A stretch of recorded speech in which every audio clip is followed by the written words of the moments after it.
ज्ञान प्राप्ति के सभी साधक मित्रों का अभिवादन करते हैं। ज्ञान ध्यान में आपकी प्रगति हो, ऐसे शुभ संकल्प के साथ शुरू करते हैं। जो जुड़े हैं हमारे साथ, नए साधक पुराने साधक, सभी साधक चेतना के इस प्रदेश में जुड़े, नित्य भाव प्रकट करें, ध्यान से जुड़े, ज्ञान से जुड़े, भूल न जाए अपना स्वरूप चेतना को।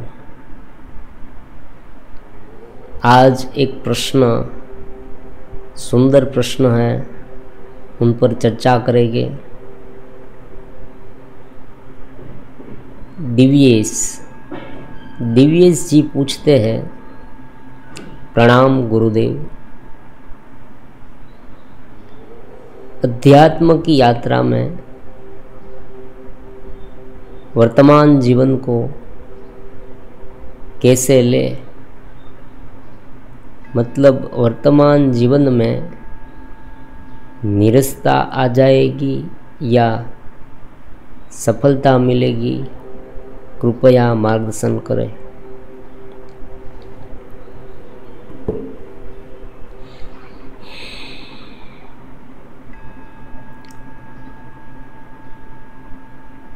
एक अलग अलग दो क्षेत्र है। एक हमारा वर्तमान जीवन है, मटेरियल्स, भौतिकता, आप जो भी नाम दें, हमारे सामने हैं, जन्म से लेकर मृत्यु पर्यंत, जिसमें हमें जीवन जीना है। खान पान, ये सब इंद्रिय के विषय, मौज शौक, जगत की सारी उपाधि, शुभ कार्य भी इसमें ही है, और घेरे में ज़्यादा से ज़्यादा फंसाने वाली जो बात है वो भी इसमें ही है। सिद्धांतिक रूप से सब कुछ समझना और उसे व्यवहार में उतारना दोनों अलग अलग बात है। केवल समझा, केवल पढ़ा, केवल सत्संग किया, लेकिन जब व्यवहारिक जीवन में कार्य करते हैं तब उनका अनुभव नहीं है, उनके अनुसार जीवन जी नहीं रहे, तो उनका क्या मतलब है। दिव्येश जी का जो पूछना है, उनका मतलब साफ साफ है कि वर्तमान जीवन में आध्यात्मिकता को हम कैसे उतारें। दूसरी बात, अध्यात्म के पालन से निरस्ता आएगी, आनंद आएगा, निष्क्रियता आएगी। क्या आएगा, ये क्या है? पहले एक जो मत है, एक सर्वसामान्य मत है और वास्तव में सत्य भी है कि जगत जो है वो एक प्रकार का विवर्त है, ब्रह्म का विवर्त, परमात्मा का विवर्त। विवर्त मतलब क्या? विवर्त का मतलब है कि जो नहीं है फिर भी हमें दिख रहा है। ऐसा क्यों?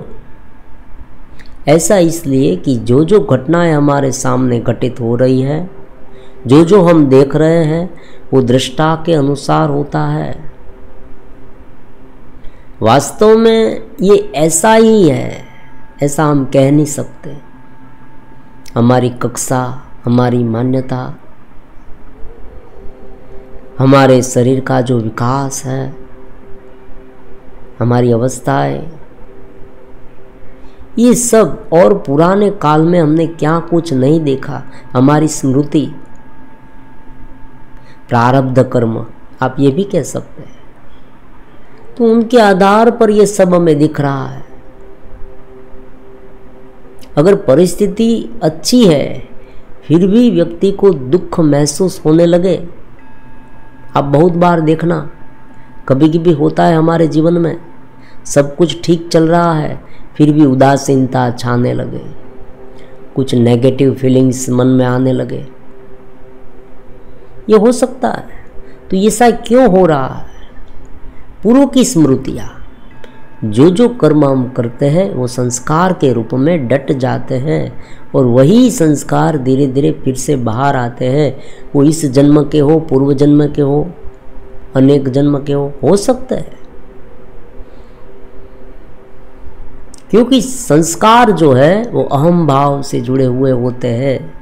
इसलिए ही कहा है कि ज्ञान होने के बाद ये धीरे धीरे संस्कार भी भस्मीभूत होते जाते हैं। ये संस्कार है ना, वो धीरे धीरे चले जाएंगे, शांत होते जाएंगे। ज्ञान जैसे जैसे होगा, ज्ञान दृढ़ता पर आ जाएगा, तो बहुत ही स्वाभाविक बात है कि अलग अलग संस्कार कभी कभी प्रकट होने लगते हैं। तो अध्यात्म की राह पर जो निकला हुआ है राही, उसे क्या महसूस होता है और वर्तमान जीवन को उनकी अनुसार कैसे ढाले। वर्तमान जीवन मिथ्या है, ये बात तो हमने समझी कि भाई ब्रह्म ही सत्य है, सब कुछ माया है, ये माया का खेल है। जो आप सब कुछ देख रहे हैं, जन्म मृत्यु, ये सब पैसे कमाना, मौज शौक करना, ये सब माया का खेल है। परमात्मा भी कहते हैं कि मम माया दुरितया, भगवद गीता में। तो ये माया है और दृष्टा के अनुसार होती है। दृष्टा जैसा होता है वैसी उनकी माया है, वैसा उनका दृश्य है। जो अगर अध्यात्म में रस, इंटरेस्ट रखता है तो उसे वैसा दिखेगा।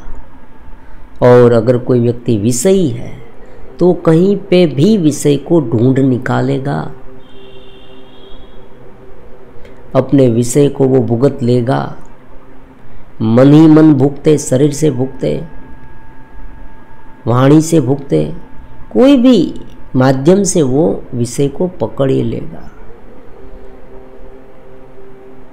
तो एक पक्ष ऐसा है कि जगत है वो मिथ्या है, ये बात सत्य है। लेकिन जब तक व्यक्ति ऊपर नहीं उठा, ये दूसरा पक्ष है, समझे। पहला पक्ष क्या है कि भाई सामान्य बात है कि तत्व ज्ञान जो है, भक्ति है, सभी ग्रंथों में जो हमारे आदि गुरु है, पूज्य गुरु शंकराचार्य है, भगवान श्री कृष्ण स्वयं है, उसमें भी भगवान ने कहा दुखालय, ये जगत दुखालय है, उत्पन्न होता है नाश होता है, उत्पन्न होता है नाश होता है। तो बहुत सारे मनीषियों है, वेद व्यास है, बहुत सारे मनीषियों अलग अलग, वो मनीषियों ने जो वर्णन किया है शास्त्र में, उनके अनुसार एक बात तो हमारे सामने आती ही है कि जगत जो है वो नाशवंत है और कल्पना वाला है। ये वेदांत का सुर है, ये माया है। लेकिन दूसरी जो दलील है, आर्ग्यूमेंट्स है, दूसरा पक्ष है, हम उसे पक्ष कहेंगे, वो ऐसा है कि जब तक साधक ऊपर नहीं उठा है तब तक उसे इस जगत का सामना करना पड़ेगा। साधक ऊपर नहीं उठा, उसे जगत में रहना है। मान लीजिए कोई युवा है, वो ये अध्यात्म का, अलग अलग प्रकार का ध्यान का, ज्ञान का अभ्यास कर रहा है, आगे बढ़ने की कोशिश कर रहा है, लेकिन जगत तो उनके सामने है ही ना। सर्विस है, प्रोफेशनल लेवल पर कुछ करता है वो है, अगर उसने शादी की है तो वो है। मान लीजिए कोई कोई लोग ऐसे होते हैं, कोई कोई साधक ऐसे उच्च होते हैं कि जिसने पूर्ण रूप से सब कुछ त्याग दिया, वो बात अलग है। लेकिन जब सामान्य साधक की बात आती है, रूटीन साधक, रेगुलर साधक जो है, जो इस जगत में जीवन व्यतीत कर रहे हैं, उनके सामने ये दोनों पक्ष आएंगे।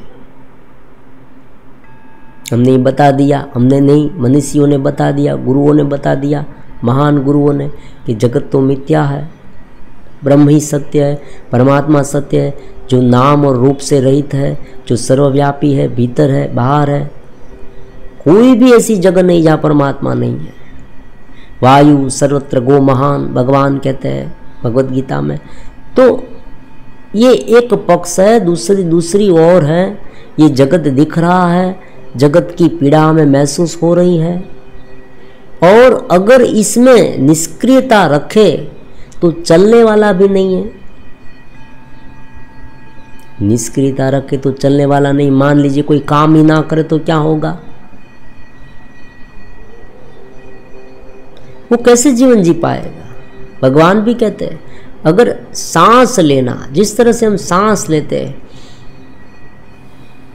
तो सांस लेना भी एक कर्म है। हमारे शरीर में अनेक प्रकार के कर्म अपने आप होते रहते हैं।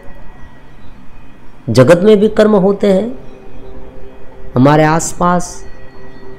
आप देखें,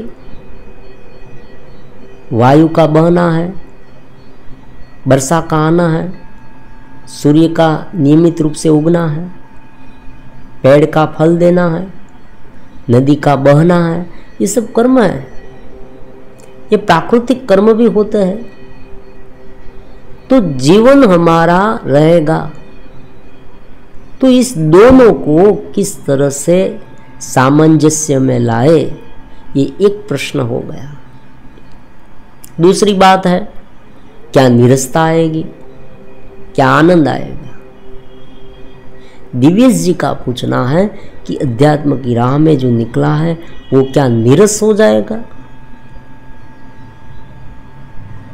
अब दोनों प्रश्न का उत्तर बहुत ही सुंदर तरीके से हम समझने की कोशिश कर रहे हैं। पहली बात है कि जगत जो है वो इस घेरे के आधार पर है। हम इसे घेरा इसलिए कहते हैं कि वो चेतना को घेर लेता है चारों ओर से। अगर घेरे पर ज़्यादा ध्यान देंगे, विषय पर ज़्यादा ध्यान देंगे, शरीर पर ज़्यादा ध्यान देंगे, जगत की बातों पर ही रममाण रहेंगे, तो वो चेतना को घेर लेगा, चारों ओर से घेर लेगा। चिंता में जितना डूबेगे चिंता बढ़ेगी। गुस्सा वाला स्वभाव ज़्यादा रखेगी, गुस्से में लिप्त होते जाएंगे तो क्रोध वाला क्रोधी स्वभाव बन जाएगा, गुस्से वाला स्वभाव बन जाएगा। इरिटेट होते रहेंगे तो इरिटेट में आपका स्वभाव बन जाएगा। जो जो आप करेंगे वो बनता जाएगा।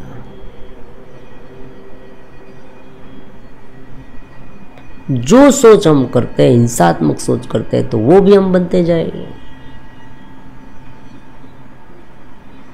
तो कहने का मतलब एक ही है कि ये घेरा है। घेरा जितना प्रगाढ़ होगा, जितना मजबूत होगा, वो चेतना को उतना घेर लेगा। तो क्या करना चाहिए? एक बात तो है, शुरुआती बात, कि साधना हमने शुरू की है, मान लीजिए चेतस नहीं हुए, तो सबसे पहले एक धारणा, एक समझ स्थापित करनी है कि हम चेतना है, दिव्यतम है, आनंदित है, परमात्मा का अंश है। दूसरी बात ये घेरे की है।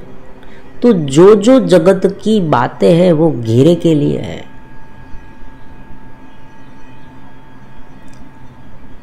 उन्हें करने के समय, करते समय जो जो हमारे सामने सिग्नल आते हैं, हम उसे सिग्नल कहे, संवेदनाएं कहेंगे। पूरे दिन जो जो घटित होता है हमारे सामने, उस समय हमें उनके साथ एक साक्षी भाव से बर्ताव करना होगा। उनका मतलब ये नहीं कि आपको इंटरेस्ट नहीं रखना। देखो ये बात है, मान लीजिए आप कोई काम में इंटरेस्ट नहीं रखेंगे तो काम बोझिल हो जाएगा और आप ज़्यादा व्यग्र हो जाएंगे। आज नहीं तो कल वही काम आपके सामने आ जाएगा दुगना तिगना होकर। हमारे भीतर कोई लिमिटेशन है, उसे अगर हम सुधारने की कोशिश नहीं करेंगे तो वो भी धीरे धीरे बढ़ती जाएगी। तो बहुत स्वाभाविक है, उनमें इंटरेस्ट नहीं रखना ऐसी बात नहीं है, लेकिन जब हम काम करते हैं, जब हम सोचते हैं, तब हमें चेतस रहना है, आत्मरता रहना है। मैं चेतना हूँ, दिव्यतम हूँ, वो भाव को भूलना नहीं है। अपने भीतर की चेतना को कभी नहीं भूलना है। भक्ति में इस बात को भगवान के माध्यम से समझाया गया है कि परमात्मा को नहीं भूलना है। भक्त को कर्म करते समय जो जो कार्य हमसे होते हैं, जो जो सोच जरूरी है, वो बुद्धि से है, मन से है, शरीर से है, वाणी से है, जो भी अलग अलग इंद्रियों के माध्यम से होता है, उस कर्म को एक न्यूट्रल स्थिति में देखना है। ये हो रहा है, सार्वत्रिक चेतना का भाग है। ये घटित हो रहा है, परमात्मा के द्वारा घटित हो रहा है, और मैं इनमें रोल अदा कर रहा हूं। ये जो पूरा ड्रामा है,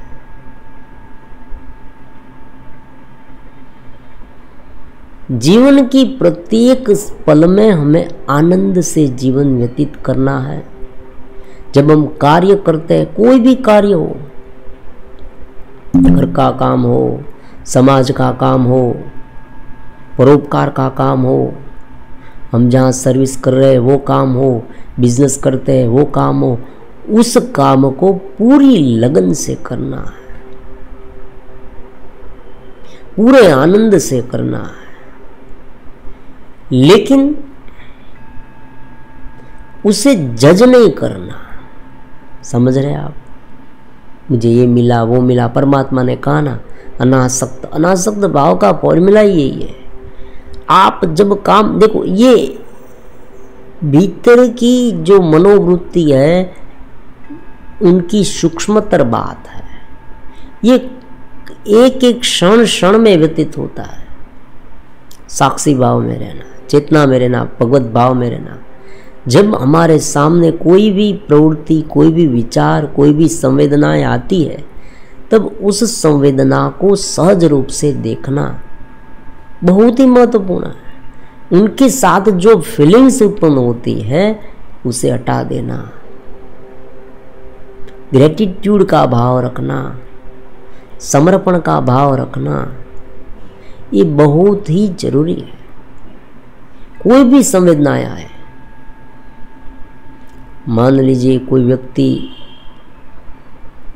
कोई कार्य कर रहा है, तब तो वो तुरंत वो कार्य के बारे में विपरीत सोचने लगे, तो ऐसा नहीं करना। जो कार्य में वो प्रवृत्त होता है, उस कार्य को ठीक तरह से करना है। लेकिन उस मटेरियल्स को आसक्तिपूर्ण भाव से उनमें इंडल्ज नहीं होना, उनमें इन्वॉल्व नहीं हो जाना, उनके साथ जुड़े मतलब कैसे कि फिर हमारी चेतना को भूल जाए, इस तरह से नहीं, थोड़ी दूरी बनी रहनी चाहिए ये जगत और हमसे। ये एक बात हो गई।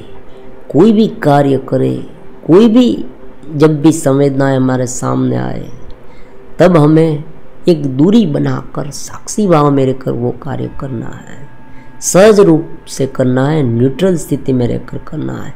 एक बात हो गई। अब जो दूसरी बात है, हर रोज सुबह पर जब भी आप उठे, ये करने जैसा है। अगर आप ध्यान वगैरह नहीं करते, साधना नहीं करते, तो ये शुरू कर दे। मैं चेतना हूं, वो मुझे भूलना नहीं है। शुरुआती समय में धीरे धीरे जैसे जैसे वो दृढ़ होता जाएगा, भीतर ये चित्त का निर्माण होगा। हमारे भीतर एक ऐसी सर्किट बन जाएगी, हम ऐसी एक समझ स्थापित हो जाएगी कि चैतन्य में रहना हमारे लिए बहुत ही सहज हो जाएगा। उसे ही जीवन मुक्ति की अवस्था कहते हैं। क्योंकि प्रारब्ध के अनुसार जो जो कर्म हमारे सामने आएंगे, वो तो हमें भुगतने ही पड़ेंगे। जो जो घटना हमारे सामने घटित होती रहती है, वो सब कोई एक अलग ही कर्म के भाग है, कर्म के फल है।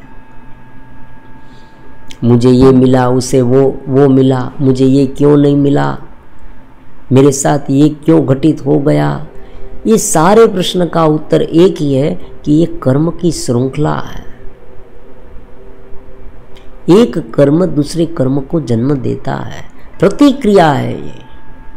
जब हम कोई कार्य करते हैं तो उनकी प्रतिक्रिया होती है, आघात प्रत्याघात।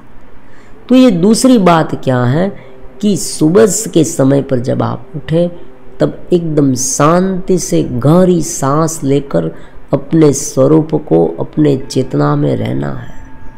फिर पूरे दिन ये करना है, पूरे दिन अपनी चेतना में रहने का प्रयास करना है, साक्षी भाव में रहने का, चित्तस रहने का। जो काम हो रहा है वो होने दें, सहज रूप से करते रहे, आनंद से करते रहे, काम में प्रेम करें। और जो जो उनके विपरीत फीलिंग्स है, मुझे ज़्यादा करना पड़ता है, मुझे इनसे क्या मिलेगा, कोई मुझे क्या देगा, ये सब हटा दें। क्रोध उत्पन्न हो, किसी के प्रति द्वेष उत्पन्न हो, द्वेष उत्पन्न मत होने दीजिए। जब द्वेष की भावना जैसे ही जगे तुरंत चित्त स्थिति से उसे वेल्डिंग कर दीजिए, उसे वहाँ निर्मूलन कर दीजिए, उसे आगे बढ़ने मत दीजिए। क्योंकि जैसे ही आप द्वेष की भावना को बढ़ावा देते जाएंगे, आप कुछ करेंगे नहीं। बढ़ावा देने का मतलब क्या है? कुछ करना नहीं। मान लीजिए आप कुछ नहीं करेंगे तो भी वो द्वेष धीरे धीरे धीरे धीरे आप पर हावी होता जाएगा, आप देखते रहेंगे और धीरे धीरे वो चेतना को कब पूरी तरह से घेर लेगा हमें पता ही नहीं चलेगा। इसलिए चेतना में रहकर उस द्वेष को देखते देखते शांत करें, ये बात है। कभी कभी क्या होता है, सबसे बड़ी जो उलझन होती है ना, वो है भीतरी चित्त में जो संस्कार स्टोर होते हैं ना, ये है।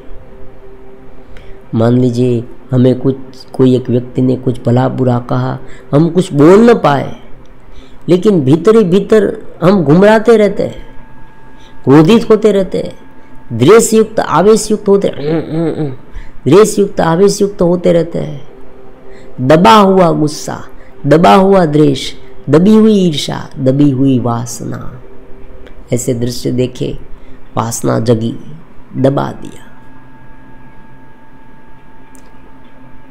तब क्या बनता है? वासना को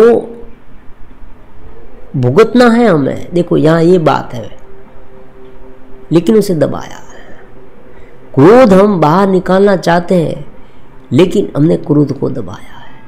ईर्ष्या भी बाहर निकलना चाहती है, लेकिन ईर्ष्या को दबाया है।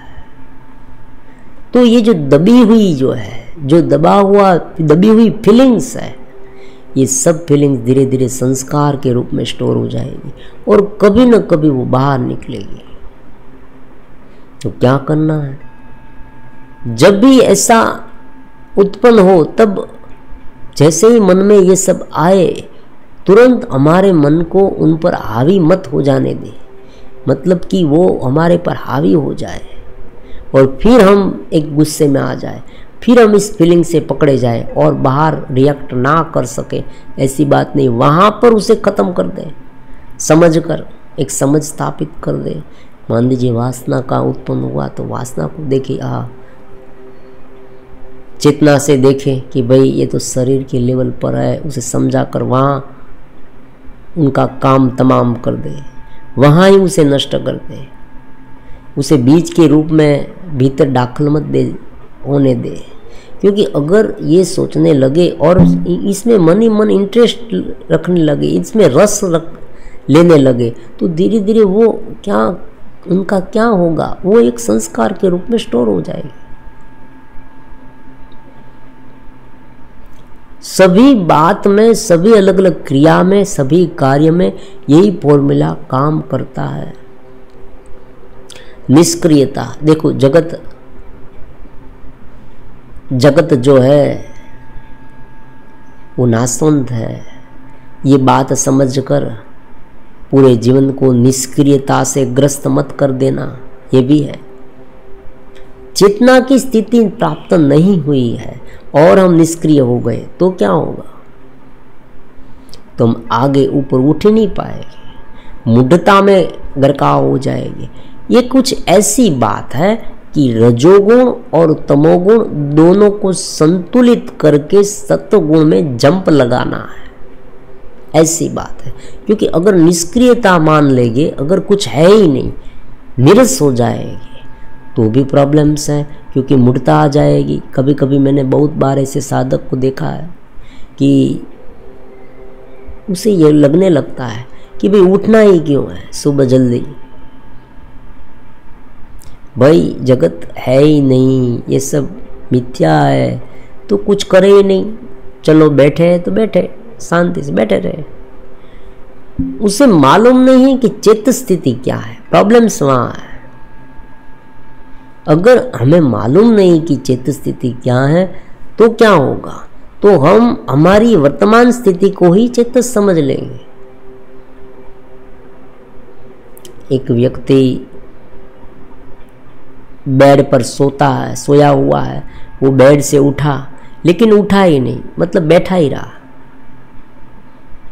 12 बज गए, 10 बज गए, सुबह के 11 बज गए, लेकिन उठा ही नहीं, बैठा ही रहा। अब जो वो बैठा है, तब उनके मनोभाव है, उनकी जो चेतना की स्थिति है, वो कहाँ एक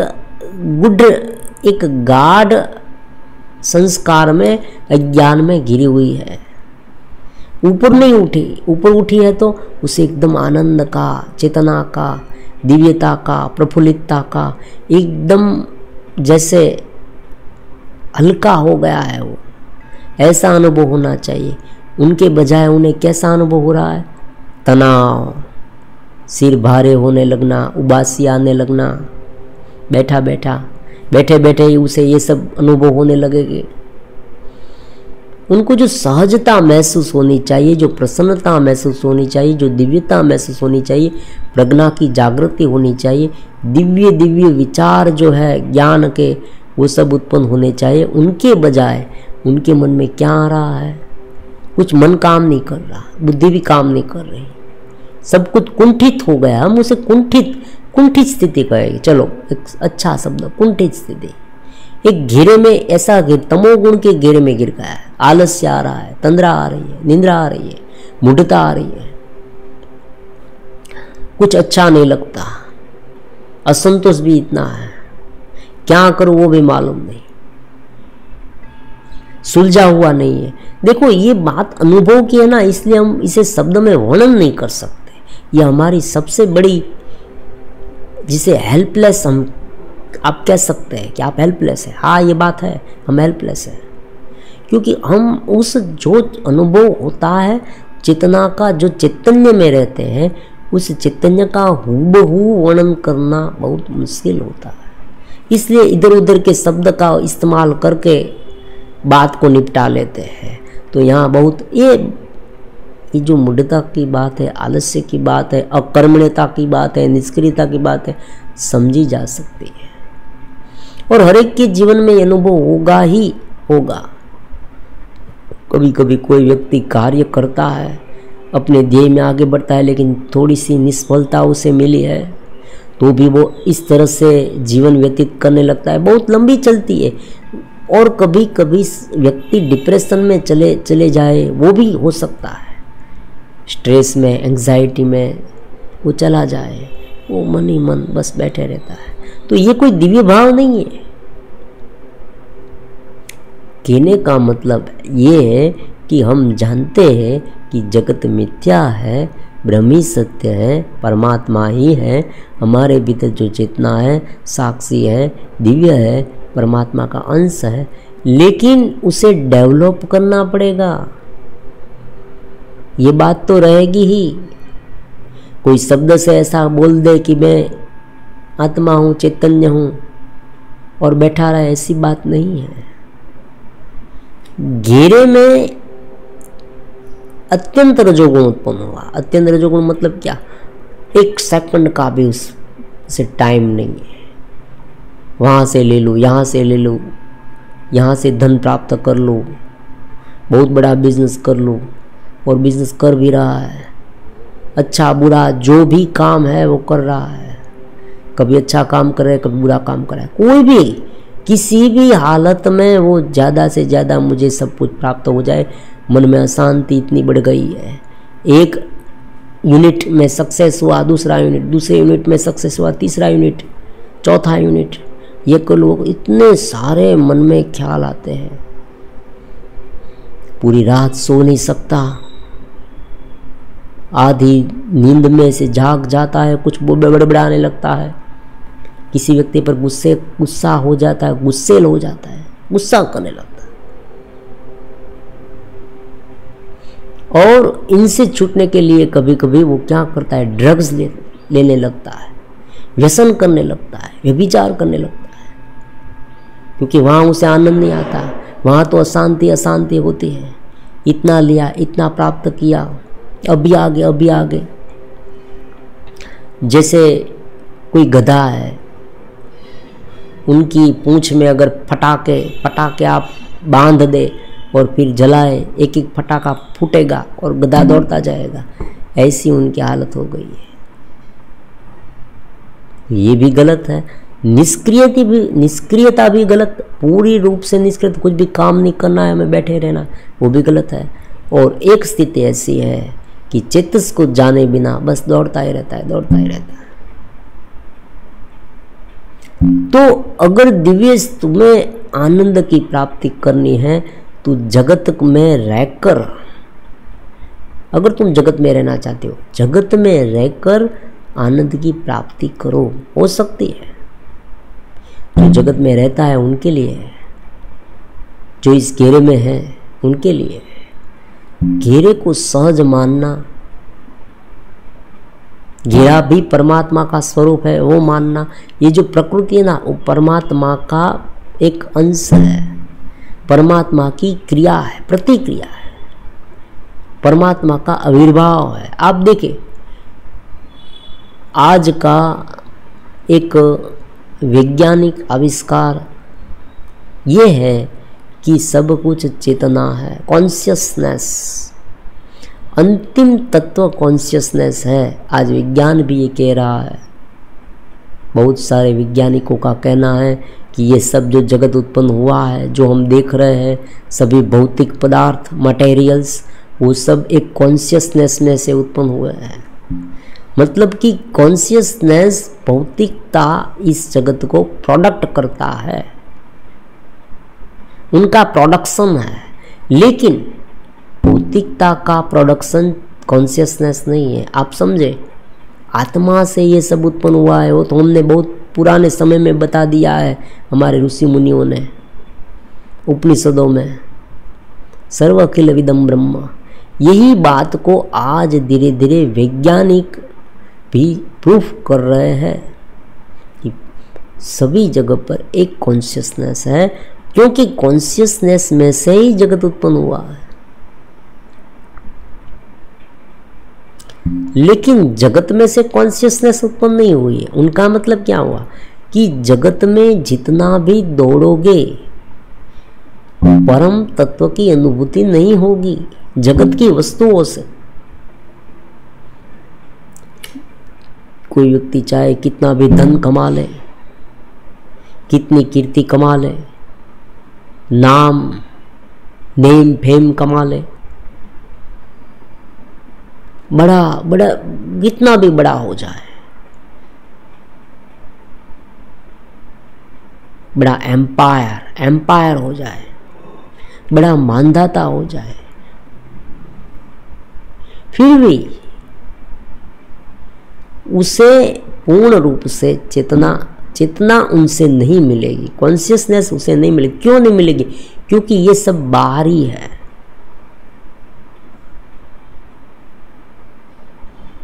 इनका तत्वज्ञान समझे, प्रत्येक बात तत्वज्ञान से समझनी होगी। जब हम कोई कार्य करते हैं, जब हम पैसे कमाते हैं, नेम कमाते हैं, कोई व्यक्ति हमें जानता है, हमारी फोटो वर्तमान पत्र में आती है, इंटरनेट में आती है, हमारे साथ बड़े बड़े जो पॉलिटिशियन हैं वो मीटिंग करते हैं, न्यूज़ चैनल में हम आ जाते हैं, सब कुछ आ जाते हैं, लेकिन सब कुछ बाहरी है, सब कुछ बाहरी है। ये घेरे के आधार पर है और ये परमानेंट रहेगा भी नहीं। जगत के लोग जो है ना वो अत्यंत स्वार्थी और बुद्धिमान हैं। कुछ समय तक ही आपको याद रखेंगे, जब तक उनका स्वार्थ है। जैसे ही पैसा नहीं चला गया या कम हुआ कि वो सब आपको भूल जाएंगे। ऐसे तो बहुत सारे आए और बहुत सारे गए। तो ये सब क्या है? ये सब एक प्रकार का जैसे साइक्लोन है, जैसे हवा आई और पत्ता गगन में उड़ने लगा, ऐसी बात है। ये बटोरने वाली बात है। हमारे पास बहुत कुछ है, हमने को बहुत कुछ बटोरा, लेकिन उस बटोरी हुई बात, इस बटोरी हुई जो मटेरियल्स है, वस्तु है, वो बाहर की है। और मन जो है वो इतना बुद्धिमान, इतना चंचल है, इतना सातिल है कि वो कभी भी फुलफिल नहीं होगा, परिपूर्ण नहीं होगा। वो क्या करेगा? कुछ मिला तुरंत दूसरे की इच्छा करेगा, दूसरे व्यक्ति के प्रति ईर्ष्या का जन्म देगा। ईर्ष्या, मेरा ये चला जाएगा, ये चिंता होती है, ईर्ष्या होती है, कंपैरिजन का भाव होता है, अभी तक मुझे नहीं मिला, यह संतोष होता है। ये सब उत्पन्न होता है। जितना ज़्यादा मिलेगा ये इतना ज़्यादा उत्पन्न होगा। अगर चेत स्थिति नहीं है तो चेत स्थिति में क्या होता है? अब ये बात समझे। जगत में रहते हुए नृत्य से आनंद का अनुभव होता है और होना ही चाहिए, क्योंकि हम चेतना है। हाँ, शुरुआती समय में दृढ़ वैराग्य आता है, बहुत बड़ा वैराग्य। उपरामता आएगी। क्यों? क्योंकि इस घेरे से हमें ऊपर उठना है।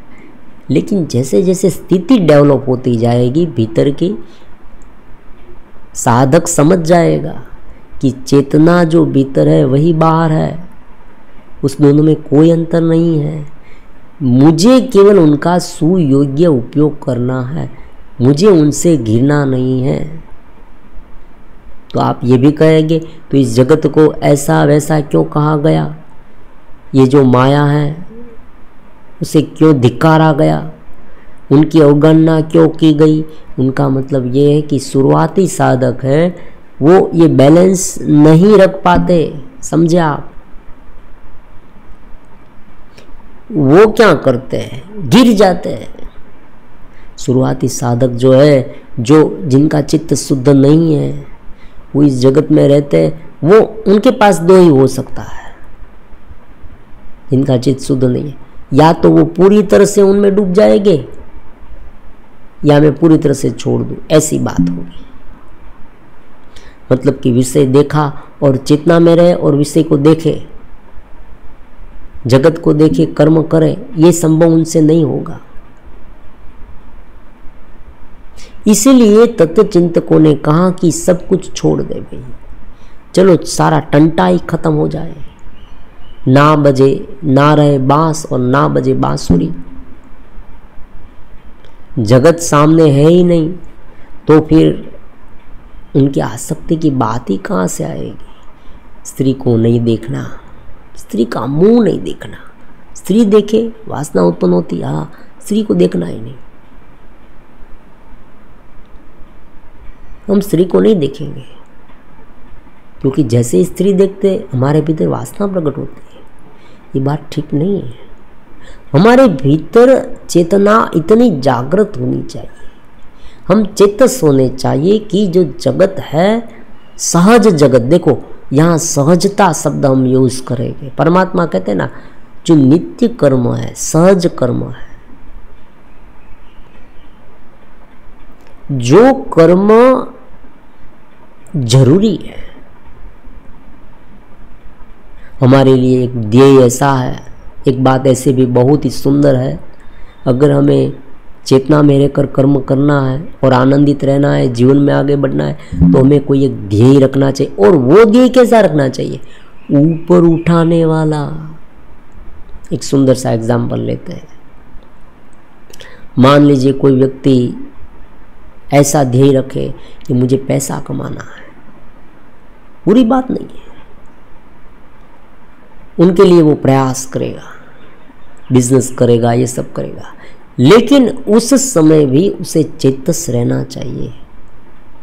और जो जगत है, उस जगत में अगर वो चेतस नहीं रहेगा उस समय, तो क्या होगा, कुछ और तरीका जो है, अगर किसी व्यक्ति को रातों रात मालदार हो जाना है, पैसे वाला हो जाना है, तो कुछ इधर उधर का मार्ग हो सकता है, हो सकता है। वो कुछ इलीगल काम करने लगे, लांच लेने लगे, मिलावट करने लगे, कोई फ्रॉड करे, किसी के पैसे ले ले, चीटिंग करे, तो ये सब क्या है। देखो, जो जो सक्सेसफुल बनाने के लिए मोटिवेट करते हैं, वो इस बात पर गौर नहीं करते कि किस तरह से धन कमाते हैं, मोरालिटी को नहीं देखते। ये सबसे बड़ी भूल हो जाती है। और व्यक्ति अगर मॉरल नहीं है तो उनके पास चाहे कितना भी धन हो, उनका कोई मूल्य नहीं है, क्योंकि वो चेतस की ओर ले जाएगा ही नहीं, उसे ज्ञान में धकेल देगा। तो चेतस जो है, जो परम चेतना है, उनमें रहकर कोई व्यक्ति प्रत्येक कदम कदम पर आनंदित रहेगा, ये उनका सूर है। आप समझना, आपने अध्यात्म का मार्ग पकड़ा है, निरस्ता बिल्कुल नहीं है। निरस्ता शुरुआत में लगती है, क्यों? क्योंकि हमें ऊपर उठना है। हम इस जगत को निरस समझेंगे, हम इस जगत को शुल्लक समझेंगे, हम इस जगत को सामान्य समझेंगे, तो ही हम उनकी माया से छूट सकेंगे ना। हमारे पास स्कूटर है, हम स्कूटर को बहुत चाहते हैं, लेकिन स्कूटर को पकड़कर बैठना ऐसी बात भी नहीं है। स्कूटर को चलाना है, और बीच में अगर कुछ स्कूटर में हो जाए, बिगड़ जाए, तो हमें थोड़ा दुख होता है कि भाई चलो, स्कूटर बिगड़ गया है, उसे रिपेयरिंग कराना होगा। लेकिन अत्यंत आसक्त है तो हम रोने लगेंगे स्कूटर के सामने कूट कूट कर। ऐसी बात भी नहीं है। जगत को घेरे की तरह देखे, सहज रूप से देखे। जो हो रहा है वो होने ही वाला है और होगा ही, आप नहीं रोक पाएंगे उसे। ये सर्वग्राहिता है। अगर एक व्यक्ति ने एक पूरा वृक्ष का एग्जाम्पल बार बार हम लेते हैं, एक पेड़ है, उनके बहुत सारे पत्ते हैं, उसमें से एक पत्ते पर अगर आप ध्यान रखने लगे कि ये पत्ता जो है वो पीला नहीं पड़ना चाहिए, तो ऐसा हो ही नहीं सकता। जवानी हमारी आई है तो जवानी चले जाने वाली ही है। ये इसलिए आई है कि वो चले जाने वाली है, चले जाने के लिए ही आई है। कोई व्यक्ति का जन्म इसलिए होता है कि वो मरेगा, मरेगा ही मरेगा। जो हमारे पास है वो जाएगा ही जाएगा। तो ये ज्ञान प्राप्त करके हमें कर्म में निरति से, आनंद से प्रवृत्त रहना है और चेतना में रहना। दोनों बात महत्वपूर्ण है। ऐसा क्यों है? उनका कारण एक ही है कि स्थिति बनानी है। जीवन मुक्त की अवस्था है, चेत स्थिति एक बार बन जाए, सहजता आ जाए, फिर जगत है वो बचकानी बातें लगेगी। ठीक है, सब कुछ होता रहता है, इसमें क्या उलझना। छोटा बच्चा जब खेलता है तब इतना उलझ जाता है, उसमें रोने लगता है। लेकिन हम उनके साथ खेलते हैं तो खिलौना टूट गया, बच्चा अत्यंत रोने लगा, हम मन ही मन हंसने लगे। टूट गया, दूसरा आएगा, और नहीं आएगा तो भी क्या। तो जो भाव हमारे सामने आते हैं उसे संस्कार में तब्दील मत करना, ये बात महत्वपूर्ण है। भाव उत्पन्न हुए, फीलिंग्स, दृश्य की फीलिंग्स, उसे वहाँ ही ज्ञान से वेल्डिंग कर दीजिए, ज्ञान से उसे नष्ट कर दीजिए, लेकिन उन्हें दबाए नहीं। मतलब भीतर ही भीतर घूमते रहेंगे, कभी कभी आपने देखा होगा बहुत ऐसे लोग हैं जो अत्यंत इमोशन होते हैं, अत्यंत इमोशन, जो लेकिन कुछ बोल नहीं सकते। कोई व्यक्ति अन्याय कर रहा है वो बोल नहीं पाएगा, मन ही मन घुमराता रहेगा। उसे उनके प्रति उसे बहुत द्वेष है। देखो इतना क्रोध उत्पन्न होता है उनके मन में उनके प्रति, सामने वाले के प्रति, लेकिन वो कुछ बोल नहीं सकता है। वो थोड़ा मन ही मन, उनका मनोबल इतना मजबूत नहीं है।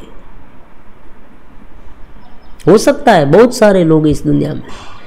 तब यहाँ क्या करना है? आप बोल नहीं पाते कुछ नहीं, लेकिन आपको उनके प्रति द्वेष भी नहीं रखना है। आपको ये समझ जाना है कि भाई चलो सहज है। क्यों ऐसा क्यों होता है? ऐसा क्यों करना है? ऐसा इसलिए करना है कि जो भीतर दबी हुई जो वासनाएं है, संस्कार है, ईर्ष्या है, द्वेष है, क्रोध है, ये सब है ना, वो बहुत बड़ा रोल प्ले करता है। और ये सब हमें ध्यान में बहुत ही सबसे बड़े ऑब्स्टेकल के रूप में हमारे सामने आता है। जब हम ध्यान करने बैठे ना, तो जब जो दबी हुई वासना है, जो दबी हुई कामना है, जो दबा हुआ क्रोध है, वो सब उत्पन्न होगा। कभी कभी हम साधक को ये भी कहते हैं कि आप एकांत में रहे, पूरे दिन एकांत में, 2 दिन तक एकांत में रहे, पूरे दिन पूरी रात एकांत में चले जाए। कोई भी वहाँ नहीं होना चाहिए, मोबाइल भी नहीं, कुछ भी नहीं। आपको कहीं पर भी कोई बाहर के संवेदनाओं भीतर मत जाने दे। फिर आप देखिए आपके मन में से कहाँ क्या क्या बाहर आता है। बहुत सारे विचार आएंगे बाहर। किसी के प्रति नफरत है तो वो बाहर आएगी, वासना है तो वो बाहर आएगी। कोई कितने दिन पहले हमने कोई ऐसा वैसा दृश्य देखा है, उनकी वासना दबी हुई है तो वो बाहर आएगी। सब कुछ देखते रहे, शांति से खाली होने दीजिए अपने आप को। ये करना चाहिए, हफ्ते में 1 दिन तो करना ही चाहिए। सभी लोगों को एकांत में चले जाना चाहिए, क्योंकि बाहर से जितना इनपुट करते रहेंगे भीतर का बाहर नहीं आएगा। भीतर की चेतना को हम समझ ही नहीं पाएंगे कि हमारे भीतर क्या है, मैं कौन हूँ,